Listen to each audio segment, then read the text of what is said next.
First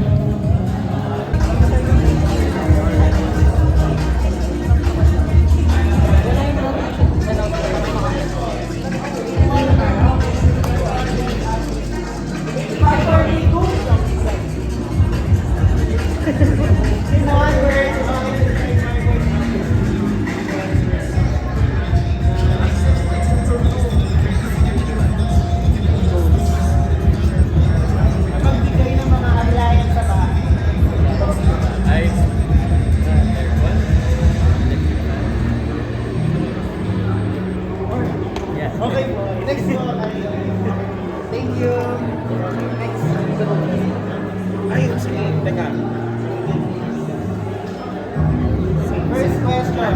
In one word, how can you describe Bar Boys after school? In 5, 4, 3, 2? Iconic.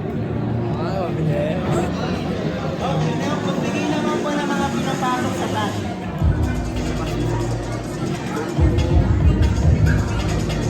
Alright. Thank you. Okay, next. Meron lang po kami. Hindi, si Sir Will muna. Need na lang nung first one. Si Sir Emilio, tapos na. Pwede ba magkasama sila? Para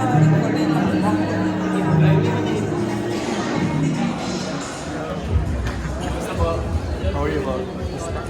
Welcome back to school, mga kabarkada, to our dearest classmates, teachers, staff, and guests. Nakakahal po tayong buo sa kanya-kanya ng university. When capturing moments and posting class photos online, huwag po natin kalimutan i-mention ang 901 service page at Barbo's after school. Siyempre, gamitin ang mga hashtags. Hashtag Barbo's after school at hashtag #2025. Kaya naman mapapag-graduate o work in the back, sit back, relax, and get ready dahil magsisimula na ang ating orientation at the first day high in 15 minutes. Maraming salamat. Last one. Okay.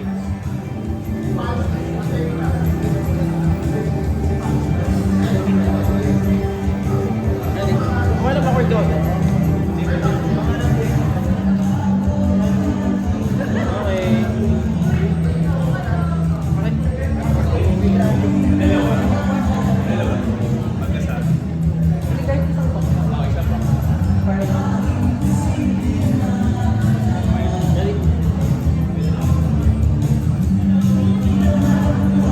Pwede natin, Brad.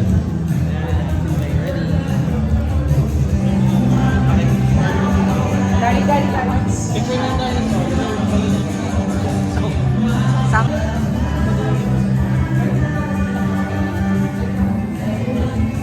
Last one.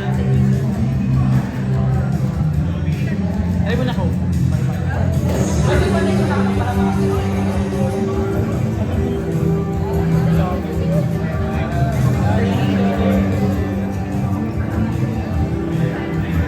Ako po.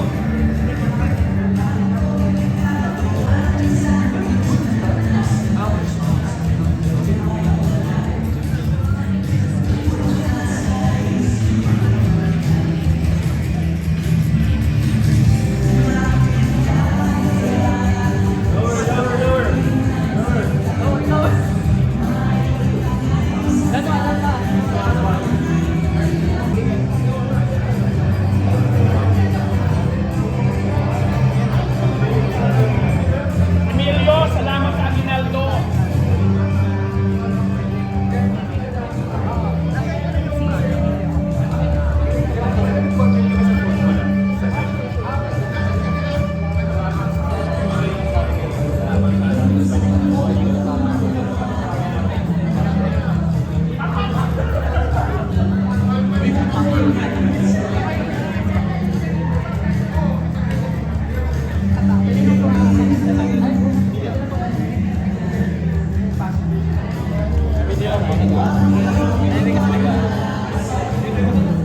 Alabito, Best International Short Film Honorable Mention at the Toronto International Film Festival. Alabito, Best International Short Film Feature, and TAG Film Festival, Film Coalition Official Selection.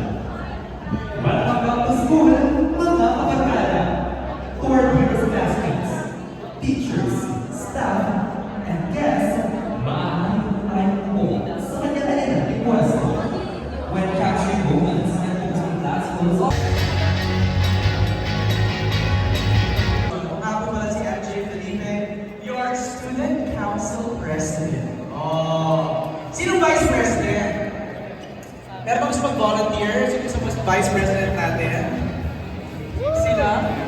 Si Bix daw, ang Vice President. Sino Secretary?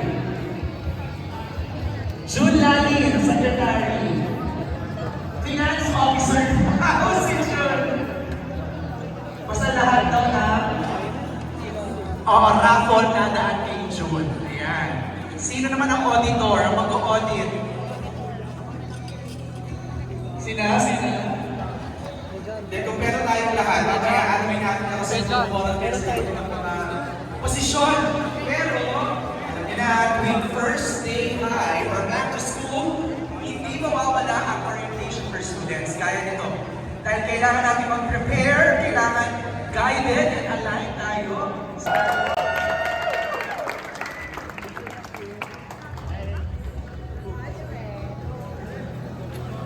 Hello there!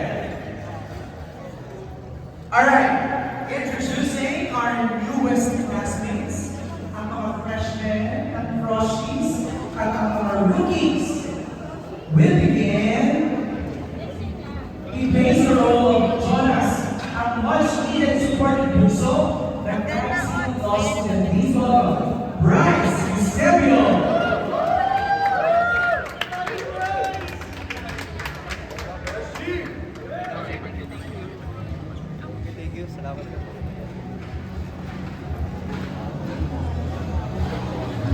Siyempre, every law students kakampi during review days.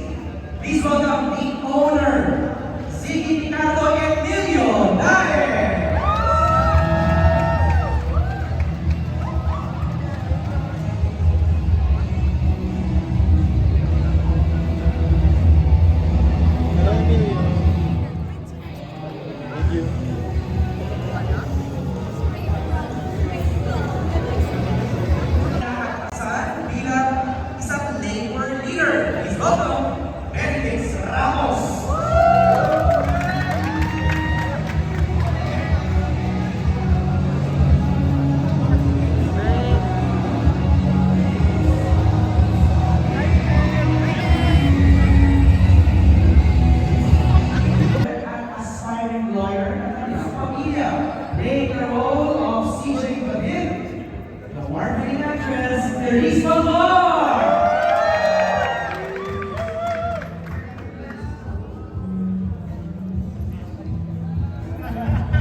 have a group photo with all of our cast members.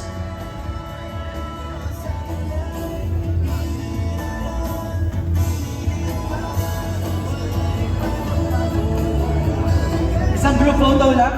Kayo everybody please. Can I ask the cast to please stand up? And let's have a group photo. Ayan.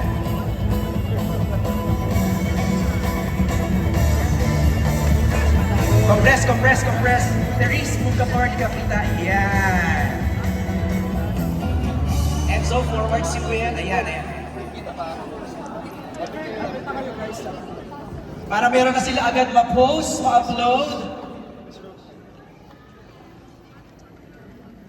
Grabe, ang pupugi naman ang cast. TV ah. To the right daw po.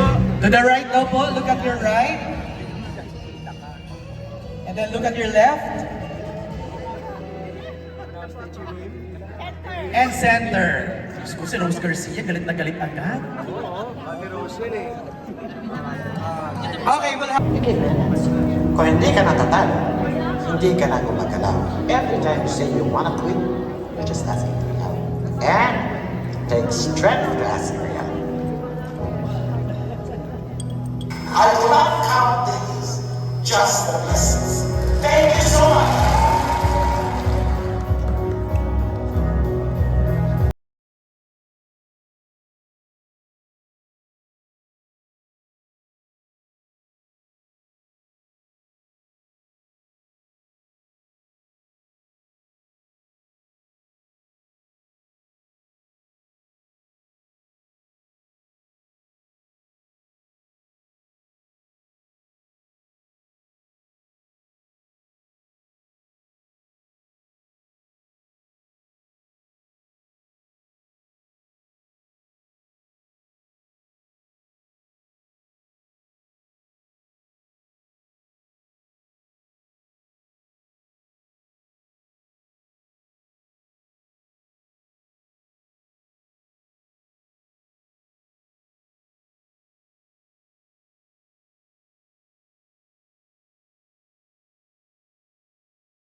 Ako, pero pagdating dito, puso ko mahina. We love you. All of you, I love you. Thank you. Thank you for sharing your hearts with us. In Jesus' name, amen. Thank you, everyone. Pati sa production lahat. Salamat sa tulong. Hindi mabuo ito kung wala ang isa sa inyo. God bless. thank you, Tita Odette. Alright, let's have a seat. Upo na tayong lahat. Okay. Later na lang daw. Kailangan daw silang i-warm up muna. Okay. Ready na ako eh. Parang gusto ko na mapakinggan eh. Pero let's hear first from Direk Kim. Direk Kim, may we hear from you? Apunta natin ang microphone, please. Rushing for a festival 2015. 10 years ago, I wrote the Barboy script. Tapos sinend ko kay Kaloy around that time din. Sorry na. Hindi ko in-expect na ang daming mararating nung pelikula. It has 17.7 million views on YouTube with 60,000 comments. And karamihan dun sa mga comments na yon say, babalik ako dito pag lawyer na ako. Babalik ako dito kapag doctor na ako or criminology graduate na ako. There's even a message there na babalik ako dito pag cancer survivor na ako. And it inspired generations of people to keep going. Kahit na napakahirap ang pagiging Pilipino, ang pagiging adult at pagiging estudyante sa bansang ito. And nagkaroon ng musical na 3 season nag-run at nag-sold out for almost all their shows. And now we're at the sequel. And I'm just so thankful to everyone who helped us make the first film and now are helping us make the second film. And I'm very fortunate to be reunited with old friends. There are people who come into your life for a season and there are those that last a lifetime. And as you grow older, parang mas hinahanap mo yung mga tao that can help you grow and can help you be a better person. And that's why sinulat namin tong pelikulang ito ng 2 of my closest friends in the industry, Director Carlo Catu and Director Zig Dulay. So, sinulat namin siya as a tribute to the people who... Kasi when you're young, ang mga hinahanap mo mga kaibigan, yung masasaya, yung mga chill lang. Hanapin ko pa rin siya later in life, pero as you grow in wisdom, you look more for people who help you grow and help you improve and help you become wiser. And I'm so happy na nung nag-reunite din kami as friends, kaming 4, may ganong pakiramdam that we all grew as people. And I've worked with almost everyone in this stage. Except si Bryce at si Emilio, lahat ng tao sa stage na to nakatrabaho ka na. And lahat sila, I can guarantee you, mabubuting tao. At lahat sila ay tunay na mga artists who want to be better in their craft. I've made great memories with everyone in this stage. And I will forever be grateful for what we have all accomplished together. So sana, supportahan niyo ang aming pelikula sa MMFF and we are an independent, umpisa lang. We are an independent production company. And sana unahin nyo kami. I'm not saying na hindi nyo panoorin yung iba. I mean, I'm sure your other films are excellent as well. Pero as an independent production, sana unahin nyo kami. And supportahan nyo kami so that we can make more stories that tackle these themes and talk about issues that are happening in the country while being fun, entertaining, nakakakilig at nakakayak pa rin. So thank you so much everyone and thank you to all the press who came here today. Thank you for supporting this film. Thank you, Direk Kim. Yung sinabi ni Direk Kim kanina na parang, you know, people come into our lives for our season. Kala ko kakanta na ng For Good si Direk eh. Alam ko mag-weekend na siya eh, no? Alam ko siya na yung mag-perform eh, di ba? Okay, before we begin our Q&A, pabatiin muna natin our cast members. Let's start with Bryce. Bryce, if you can greet everybody and say a few words.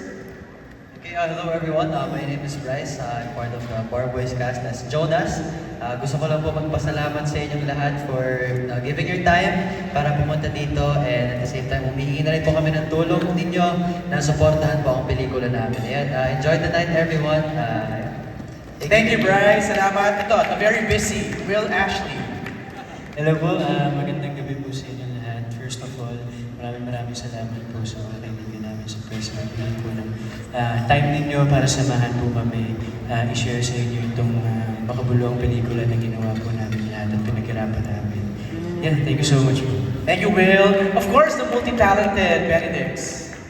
Hello po, magandang gabi po sa inyo lahat. Ako po si Benedix, nagmula sa universe ng Barboys the Musical as Eric Vicencio. Grabe, ang galing! Dito naman ay nagkaroon ako ng magandang oportunidad para ma-play ang isang manggagawang Pilipino na si Bok. So maraming salamat po sa lahat sa paghugot sa akin sa musical at dinala ko dito sa universe ng Barboys.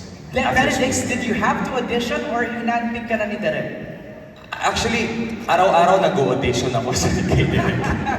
From the stage pa lang, as in, pinapakita ko na somehow gusto ko maging worthy of playing a character inside the Barboys After School universe. Alright, thank you, Benedix. Thank you po. Of course, the controversial Sasa Girl. Ayaw mo ba ng controversial? Controversial, hindi. This is the most demure I've ever been, TBH. Charing. In real life, and of course, sa movie, because I'm playing a law student. Her name is Trisha Perez, yes, a valedictorian. So, sobrang demure ko talaga. Sobrang demure ko talaga. So, yes, this is another side of Sasa Girl na dapat abangan ninyo. So, watch the film December 25, and yes. Akala ko ba ikaw yung last line dun sa trailer kanina? Hindi, syempre, di ba? Well, malay mo. Malay mo. Namatay ako dito eh. Ay, wow. Sorry, eme lang. Thank you, Sasa. Emilio! Magandang gabi po sa lahat. Ako po si Emilio Diaz. I play Ziggy here sa Barboys 2 After School. It's my first ever movie sa MMFF. I'm so proud to be surrounded by greatness. As you can see, lahat ng mga artista dito award-winning. So it was really a good experience for me as a baguhan dito sa industriya na talagang matuto sa mga artistang to, and of course with Direk Kim. Right. So, yun, panoorin niyo po. And we put in so much hard work into this film and sana gusto niyo. Thank you, Emilio. And speaking of award-winning, Therese! Hello po sa inyong lahat. Ako po si Therese Malbar and I play the role of CJ in Barboys After School. First off, I would like to say thank you for giving your time for us and for really spending your day here with us para i-share lalo yung pelikula namin. So please to continue. Sana, uulitin ko sinabi ni Direk Kip, sana please panoorin nyo muna ang Barboys After School para hindi po kami ma-pull out agad, please. Hindi naman, grabe! Sorry.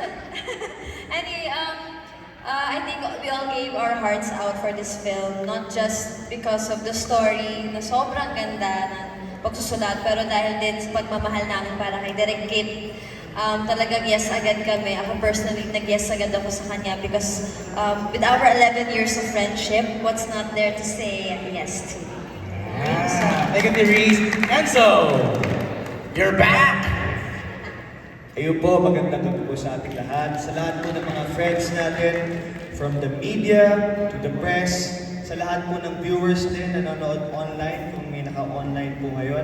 Maraming salamat po for being here. It means a lot for me, to us, sa lahat po ng mga fans po ng Barboys na nandito kayo para suportahan ang aming pelikula. And like what Emilio said, totoo lang po, 15 years na ako sa industriya, pero like Emilio, first time ko mag-Metro Manila Film Festival. And definitely, this is a surreal experience for me.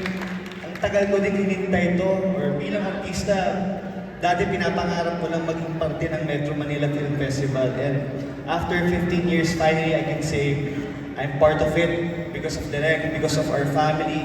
At sana po, suportahan niyo po ang aming pelikula. Very blessed to be here. Maraming salamat po. Thank you. What a way to have your first MMFF with Barboys Enzo, di ba? Akala ko nangangampanya ka, yung tayo mo parang ano eh. Hirap mo sundan nun. Sanay na sa stage eh. Ng public speaking eh. Kian, sundan mo yun by singing. First of all, magandang gabi sa inyo lahat. Ako si Kian Cipriano and I play the role of Josh Zuniga dito sa Barboys After School, yung hindi nakapasa nung unang Barboys. Ito yung continuation nung storya and hindi nakapasa ba o hindi natin pa malalaman, di ba? Pero mamamatay kami lahat sa dulo. Hindi pa natin. Hindi normal na maging parte ng project na magkakaroon ng pagkakataon na magkaroon ng parang sequel. Nung unang Bar Boys namin na naging parte kami ng pinakaunang pista ng pelikulang Pilipino. Diba? Tapos ngayon, nasa MMFF kami. Sobra kami nagpapasalamat, sobra kaming natatouch every time na merong mga lumalapit sa amin at nagsasabi kung paano sila na-touch ng pelikula na to. And I'm just happy na kasama ko itong mga malulupit na aktor na nandito at kikip. At sa inyo, salamat sa suporta, sa oras. And masaya ako pag nakikita tayo ng ganito, promoting a film, talking about the film. So, let's have fun tonight. Thank you, Kian. Rocco! Hello, magandang gabi po sa inyo lahat. Ako po si Roma Lasino. First of all, thank you to everyone who's here. And we appreciate that you are sending the love tonight. And fun fact, years before Bar Boys 1 started, I was actually supposed to be Chris Carlson. So, nung nagkausap kami ni Direk Kip, na sa akin napunta si Tora. Nagsisi ka ba? So, kaya kanina habang nag-usap at nagsasalita lahat, napaisip ako, ano kayo naging turnout nito? Speaking of firsts, ito ang first sequel ko na pelikula. That means we have all done wonderful things together for this to happen. And to address yung concern ni Therese, hindi tayo mapulaw agad kasi rated PG kami. Lahat makakanood and you won't have any trouble sharing this with everybody dahil lahat ng age pwede manood. Yeah! Alright! And of course, Eric, Magandang gabi po. Ako po si Carlo Aquino and first time ko rin po mag-Memento Man. This year. Thank you all for coming and gusto ko lang i-share yun nga, sinasabi ko kay Kim kanina na yung first script ng Bar Boys is noong 2015, nakita ko sa email ko. Nung time na yun, sinasabi ko sa kanya na gusto ko nang mag-migrate, gusto ko nang umalis dito, gusto ko nang mag-quit sa pag-aartista. Pero dahil binigyan niya ako ng fire, binigyan niya ako ng spark, nandito pa rin ako at umaarte at ginagawa pa rin yung mahal ko. Maraming salamat. At yun din yung aim ng pelikulang ito, maka-inspire at maka-start ng movement para sa mga Pilipino. Maraming salamat po. thank you, Carlo. And speaking of starting a movement, simulan na natin ang ating recitation, hashtag Q&A, di ba? With our friends of the press. Meron tayong dalawang microphones on each side. Just approach and mention your name and where you're from. We start with GR. Where's GR? Come. Siya na una magtatanong para sa ating lahat. Alright, let's go! Hi, Bar Boys and Girls. Ang tanong is for everyone, so hopefully makasagot yung mga cast or more than half of the cast can answer. Isa lang yung tanong ko, kung bibigyan kayo ng pagkakataon na gumawa ng batas dito sa Pilipinas, ano yun at bakit? Siguro to set the mood, pwede yung sagutin in a serious or in a light manner, pero to set the mood siguro simulan natin kay sa napaka-demure na Sasa girl! Kung gagawa ka daw ng batas sa Pilipinas, anong batas yung gusto mo? Nakakaloka naman. Si Goldwyn yung nagtanong, di ba? Nakakaloka. Hello. Siguro I think, oh my gosh, ang hirap ng tanong ha, sa totoong buhay lang. Pero I think, ako kasi hindi naman sa, actually nakaisip na ako, ayan. Feeling ko, gusto ko magkaroon ng isang batas na syempre dahil galing nga sa community, gusto ko magkaroon ng batas na nagbibigay pondo para makapagpaaral ng mga baklang walang pang-aral. Yes, kasi maraming mga baklang hindi nakakapag-aaral eh. Tapos, alam mo yun, syempre kapag matanda ka na tapos wala kang pinag-aralan at bakla ka pa, ang hirap ng buhay. So, as a person sa community namin, gusto ko rin talaga bigyan ng onting tulong lang naman yung mga kabaklaan ng onte. Kasi marami akong friends na gusto talaga mag-aral talaga at hindi nabigyan ng opportunity. So, yun. Sinong next? Thank you, Sasa. Ako na. Direk Kim. Pag-isipin ito. Kaloka, just go. Ako muna, at ina-address namin to sa pelikula, pag public official ka o contractor o kahit sino ka pa, dapat mandatory na transparent lahat ng salapi mo. Kasi ninanakawan tayo na ninanakawan ng mga kontraktor, ng gobyerno, at hanggang ngayon wala pa rin nakukulong. Ang nakukulong lang yung mga maliliit na mga bagmen, yung mga maliliit small fish, but where are the big fish? That's why we don't have any accountability for them because there's no transparency. So kung absolute sunshine policy ang tawag dun sa ibang bansa, kita dapat lahat ng resources, lahat ng pera ng lahat ng mga politiko, lahat ng mga tumatanggap ng pera ng gobyerno. Number 1 yun. Number 2, tingin ko kailangan natin ng mga batas na pipigil sa monopoliya ng mga ilang pamilya sa gobyerno natin. So I am very for an anti-dynasty law. Oh, pare-pare pa lang I speak for the whole cast na we would prefer na walang dynasty sa Pilipinas. Why? Because when you collect power and pull it together in one sector and in one group, what you do is you make it hard to hold those people accountable. So if there are people in Congress, in Senate, in local government, at hawak nila lahat ng kapangyarihan, hawak nila lahat ng kumpanya, ibig sabihin, mas mahihirapan tayo to hold them accountable. And so we support ako personally, I support an anti-dynasty law and stricter, harsher punishment sa lahat ng corrupt. Kailangan natin yan kasi mayaman ng Pilipinas, ninanakawan na tayo. Anybody else from the cast? Carlo? At saka kapag may hawakan ng power ng ganung katagal, na hindi nawawala sa'yo, nag-iiba yung judgment mo, nadi-disconnect ka eh. So ako din, yun talaga yung unang, kung mabibigyan ako pagkakataon, itigil ang political Dynasty. Who else? Anybody else? Therese. Ayan, si Therese. Kasi Rocco muna. Go ahead, Rocco. Siguro, hindi inventong law, but ibalik ang death penalty. For what cases? For cases that are very, the heavy cases.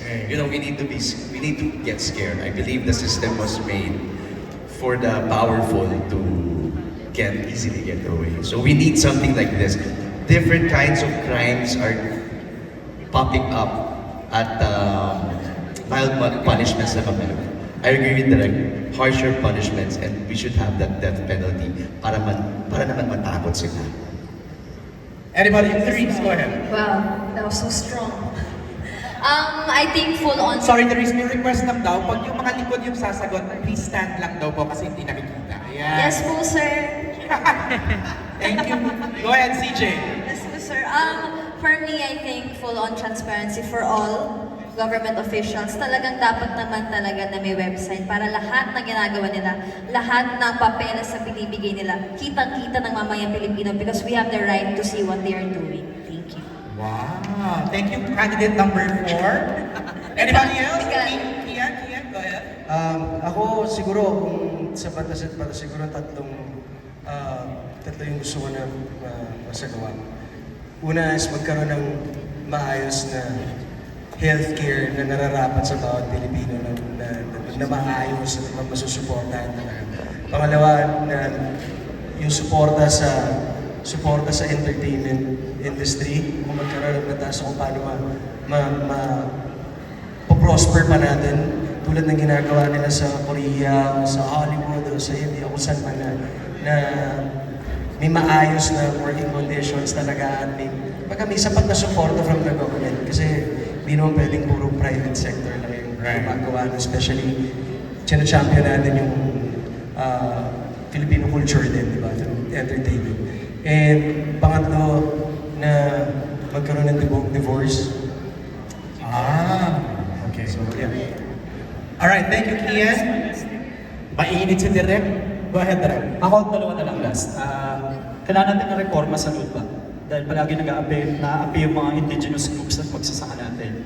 At number 2, kailangan natin ng mas karagdagang benefit para sa mga manggagawa, which we tackle in the film.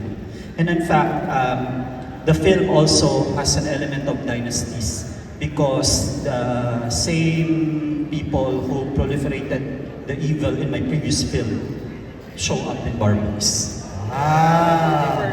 Spoiled. Spoiled? Di siya spoiled. Easter egg yun. Easter egg lang siya. Easter egg lang. Okay, thank you, GR. Archie, go ahead. Si Atty. Ginahe. Sabi niya, kaya ako naging lawyer dahil 7 years ako nag-law school and then I took the bar exam after I watched the film. So sabi niya, lawyer ako dahil sa Barboys. Naging lawyer siya ng mga magsasaka, ng mga manggagawa, and nag-viral siya nung pandemic kasi binabayaran lang siya ng money at along.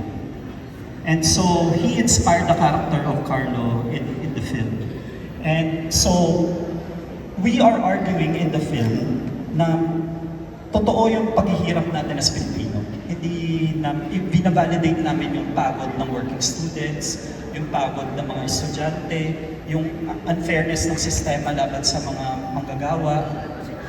Pero we are arguing karapat-dapat pa rin ipaglaban. Karapat-dapat pa rin tumuloy. At kahit na nakakatakot, kahit mahirap, you will still find fulfillment in the fight. And so, ako kasi ayaw kong gumawa ng pelikula na hopeless, totally hopeless and bleak. Sana ang mangyari pagkatapos panoorin yung pelikula, magkaroon ng lakas ng loob yung mga tao na nahihirapan sa mga kanilang laban. Whether it's sa pamilya nila, or sa school nila, or sa trabaho, or sa mga pinaglalaban nila, sana magkaroon sila ng tapang at pag-asa. And that's what we hope they take up. I do believe yes, it's still a noble profession po. Kasi po, kakapanood ko lang ng musical, no?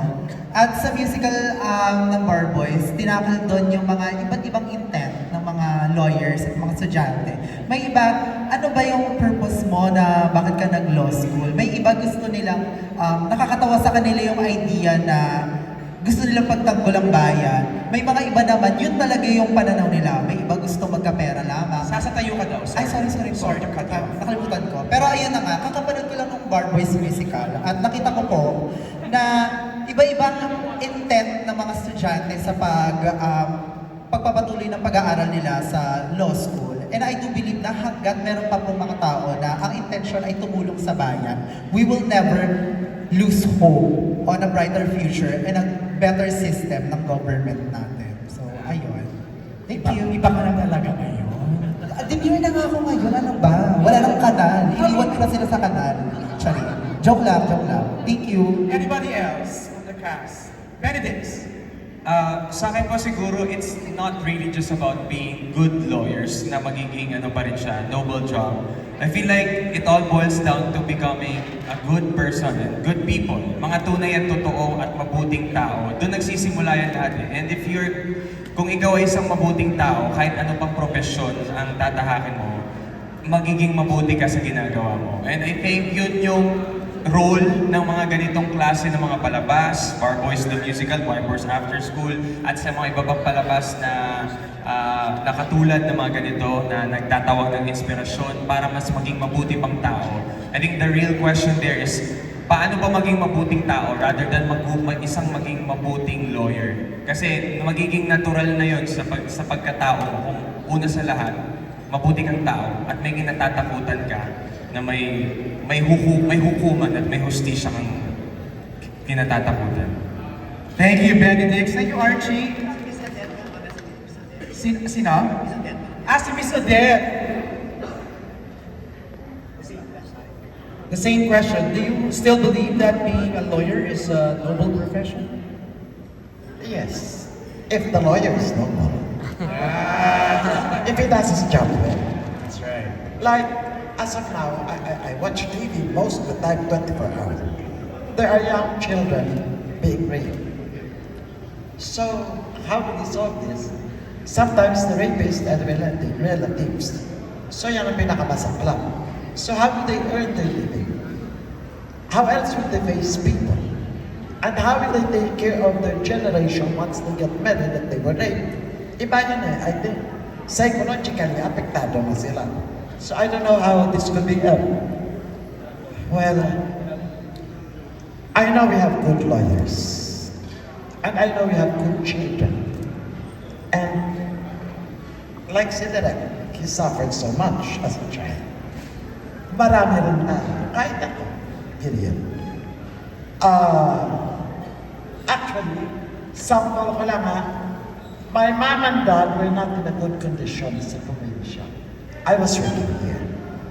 Inisip ko, kung babiyahe ako, gagastos ako, may trabaho ako, tenga ako, masama ako. I just said, hindi alam niya ng taga-Channel 7. Ang hard ko sa trabaho ko because that's my living. Right. I provide each and every member of the family and friends through my work. That is it. Thank you so much. Thank you, Tito Odette. Thank you, Archie. Maraming salamat. Sa mga susunod na magtatanong, please direct na lang your question to a cast member, okay? Para mas mabilis yung flow ng ating mga questions. Let me ask lang, siguro si Bryce, si Will, si Emilio, how does it feel like stepping into the set for the very first time sa Bar Boys? Bryce? Hey, this is my first time din po kasi na maka-work si Direk Kim. Actually, the story is talagang minessage ako ni Ate Terry na mag-audition for Bar Boys. So, nung natanggap ako, tapos nag-start mag-workshops with Direk Kim, it was really a different feeling kasi parang first time kong maramdaman yung parang ganong classic style ng directing at pag-guide ng isang director sa akin. And so kung sasagutin ko yung tanong na how does it feel to be in the set of Direk Kim, talagang sobrang na-feel ko yung parang freedom ko as an actor to do whatever I want, to do whatever I naturally feel like in a scene, and hindi niya ako pinigilan sa kahit anong ginawa ko bilang actor. And no matter the outcome, sabi niya, yun yung ginawa mo bilang tao, so yun yung susundin natin. At talagang forever goes, 19 pa lang ako, sana mahaba pa yung career ko, pero tatandaan ko lagi yung bilang actor na huwag akong malimitahan sa mga galaw ko. Yun yung natutunan ko as an actor dito sa set ng Bar Boys with Direk Kim. Nice! Thank you, Bryce! Well, ikaw naman, please. Ako naman po, first time ko ulit makatrabaho sa Direk Kim after a year. And ang dami kong pinagdaanan. At etong Bar Boys yung parang pagbalik ko ulit sa pag-arte after ng PBB. Kaya para sa akin, naging challenging talaga siya. Kasi tagal ko nawala sa pag-arte.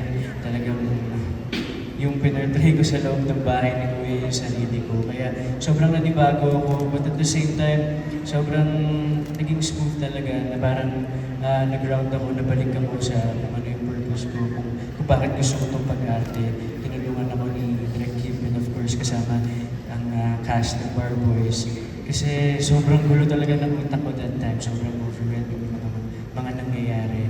Pero grateful ako kasi talagang ginaid nila ako sa tama. At eto, nagawa na namin yung pelikula. Alright. Emilio?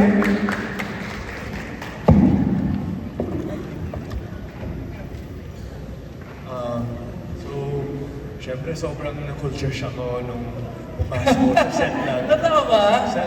Set ni Direk Kim.